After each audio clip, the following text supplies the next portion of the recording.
Probably the biggest thing plaguing like Manhattan specifically right now would be the concept of the ghost criminal. Like the ghost criminal being, someone who came into the country and gave the wrong name, wrong age. Then they start committing all types of absolute wildness in Manhattan, right? They're doing all these things and they're getting arrested, right? But they're getting released instantly, or the local priest is bailing them out for them to basically do the same thing again in a week's time. And do we know who these people are? No, bro, we don't. Again, wrong name, wrong everything. And then when we attempt to basically contact Venezuela, like, hey, listen, who is this? Who is this dude? They're like, I've never heard of this person, right? And you know why they've never heard of him? Wrong name. But all right, let's get it. Name of the video. Name of the video is Just In. But all right, let's get it. Name of the video is Just In. New York City starts arresting and deporting migrants. This is coming from the channel NYC Uncovered. And if you like this type of content, make sure you go ahead and check them out, guys, right? But otherwise, let's check it out. Let's jump into it. Call it the largest robbery spree that has been plaguing the city. For months, thieves on scooters have been snatching phones and pocketbooks. In recent months, a wave of migrant crime has washed over our city. I'm ready to move out. Yeah. Not bad. I'm out of here. You will not believe what migrants are doing in New York. This is honestly the biggest robbery spree that the city has ever seen. In the past couple of weeks, there's been a surge in crime and robberies in places like the Bronx and communities in Manhattan, where people have their phones and belongings stolen right in front of them by criminals on mopeds and scooters. But first, let's start off with the armed gang members that robbed a Gucci store in broad daylight. On Monday, a robbery at a Gucci store in New York City was captured on surveillance footage, showing 3 armed individuals stealing items valued at $51,000. The video reveals 2 men and a woman entering the store, with one man brandishing a firearm and demanding customers to lie on the ground. After seizing luxury goods, the culprits escaped in a black Honda CR-V, which was parked close to the store's entrance. I mean, they look kind of organized to me, guys. The current location of the suspects remains unknown, according to the NYPD. That was a video of a 52-year-old woman getting dragged across the sidewalk and her body having a collision with that pole during an ongoing robbery by these suspected migrants. She was robbed of her credit cards, her phone, her bag, keys, ID, and $60 cash. This was considered a travesty by a lot of New Yorkers who opened their city and I mean, it sounds like it. I wish I would have saw the video, though, but it definitely does sound like a complete travesty. Constructed shelters for these migrants. That's why on Monday, the 5th of February, police arrested the migrants who were suspected to be part of a larger criminal network of people carrying out these robberies in apartment 2790 Bronx Park East. The apartment was described as a stash house for the stolen goods, and the NYPD was accompanied by Mayor Eric Adams as they made multiple arrests at the site. The small number of people are breaking the law and having a huge impact on our public safety, and that is why we zeroed in on them. A lot of the criminals are allegedly from Venezuela, and it seems they were able to organize a sophisticated criminal network that has baffled a lot of New York City police officers. Guys, it's because they're most likely the ones who are doing this. Keep this in mind. Absolutely not every single one of these individuals are doing these things. But just be fully aware, the ones who are doing these things were in fact doing these things back in Venezuela. How do they learn how to be so strategic, guys? Let me know. Criminal network that has baffled a lot of New York City police officers. The arrested migrants are expected to be charged with multiple robberies and grand larceny. Police say that the suspects are allegedly connected to up to 62 incidents of snatching, and the way their operations typically go is that they steal the possessions of New Yorkers, mostly older women, and they take their wallets and cell phones and then they hack into their banking and payment apps, particularly Apple Pay, and then they make fraudulent purchases with money in places like the US or countries in South America. After that, they send the phones to countries like Colombia, where they get repurposed and resold in those countries. This department, this agency is not going to tolerate that. We will find you. Anyone that commits any act of harm against one of our New Yorkers, we're going to find you, we're going to arrest you, we're going to bring you to justice. Police also say that the suspected ringleader, 30-year-old Mr. Victor Parra, is still at large. Victor Parra is a Venezuelan male who came into the country in 2023, and since then he has carried out a series of grand larcenies. He was even before a judge in December last year, but for some reason he was released. And yet it seems that he is not done with his Judge Cipro? corruption.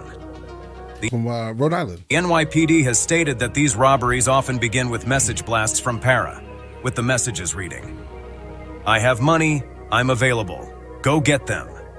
Once the messages are received, the criminals take to the streets and they begin snatching. It is said that Parra employs a tech guy who breaks into these phones, and he is then able to access the financial information of their victims. So far, this criminal pattern has earned these individuals hundreds of thousands of dollars in stolen property. I can The imagine. scooter operators making $100 a day, and the actual phone snatcher making between $300 to $600 per phone that is stolen. Police recovered about 22 stolen phones from these criminals, and the identity of Parra. And they're hoping to make more arrests as time proceeds. The most reprehensible fact about all these is the fact that these thieves live in migrant shelters, and they use these shelters as camouflage. After obtaining these scooters from innocent New Yorkers, they carry out the robberies under the cover of night at various neighborhoods, and then they return to the shelters during the day. What's worse than that is that these individuals are known as ghost criminals. Right. These are individuals who have no relevant data tied to the American systems. They're basically ghosts. They have no cell phones, at least not registered to the states, no photos, no driver's license, and not even as much as a social media handle, meaning they're not going to show up in facial recognition software, and even if they do, there's no data to match them up with. Police even have trouble getting the right names and dates of birth of these criminals, making investigations all the more challenging. Yeah, but guys, a lot of them, specifically the criminals, they're saying they're under the age of 18. So just in case something does happen in the United States of America, they're going to be charged as a minor, even though they're literally like 23, 24 years old. Police Commissioner Edward Cabin further stated that these criminals do not represent the vast majority of immigrants who come into the city in search of a better life, and further stated that he and his... Like, we're literally talking about, at most, 5%. At most, and that may be pretty crazy of a number, actually. It may be like 1 or 2%, right? But I'm telling you, at most 5% of the people are susceptible to this type of behavior. His police officers are doing everything in their power to stop these patterns of robberies perpetuated by immigrants all over the city. Yet even the police officers themselves aren't safe from these criminals. A couple of weeks ago, 2 NYPD officers were assaulted when they attempted to arrest a migrant suspected of wrongdoing. Here is some new body cam footage of that occurrence.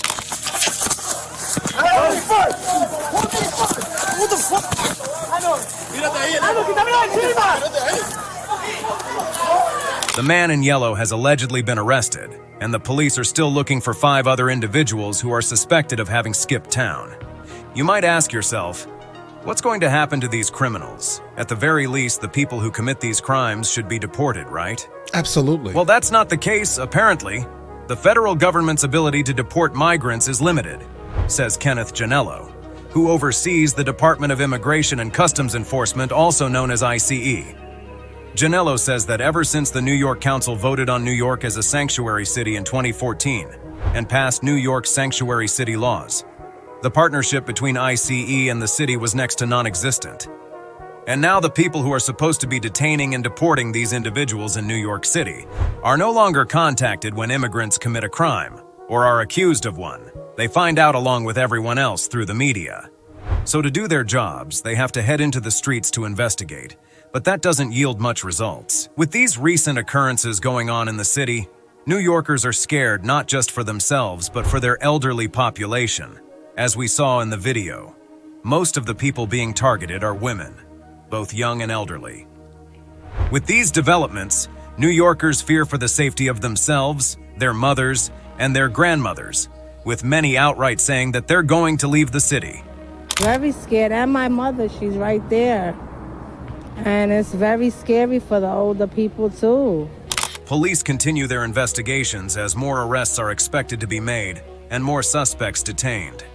Given the ongoing investigation and prevalence of the use of scooters and mopeds to perpetuate crimes in New York, Police raided migrant shelters and confiscated these scooters from the shelters, many of which were unregistered and allegedly stolen, while also bearing stolen plates. The first order of business here was they went for the bikes. Dozens of bikes without registrations, some with plates stolen off other bikes somewhere in the city. Police continue to comb throughout Manhattan to verify scooters and confiscate any that seem to be unsavory in hopes of reducing the use of scooters and the active role they play in these robberies. Mayor Adams said that as of last year, the police seized about 2,400 scooters, which is about a 74% increase than the year before that. And now it seems that the numbers are only going to get bigger. Guys, I can only imagine, right? Like until the situation is fixed, again, this is like, it seems unfixable, because how do we do it? Like, how do we deal with this humanitarian crisis humanely? Right? How is this a thing? We can't obviously target every single person there. It needs to be the ones who are absolutely committing crime, bro. Get out. Bye. All right? No remorse for whatever happens. Leave. All right? You're taking plain advantage of the tax-paying citizens of whatever city that you are currently in and committing crime in. All right? Get out. Specifically. All right? To the criminal element. It needs to stop, bro. But all right, listen, you guys all have an absolutely amazing day. Enjoy your day thoroughly. And again, this comes from the channel NYC Uncovered. Again, if this is your thing, make sure you go and check them out, guys. All right? I'll catch you guys later. Guys, before we go, are you guys subscribed to the other channels? Logical Movie Reviews with Mr. L. Boyd, along with Mr. L. Boyd Music. Both are found in the description. Check it out.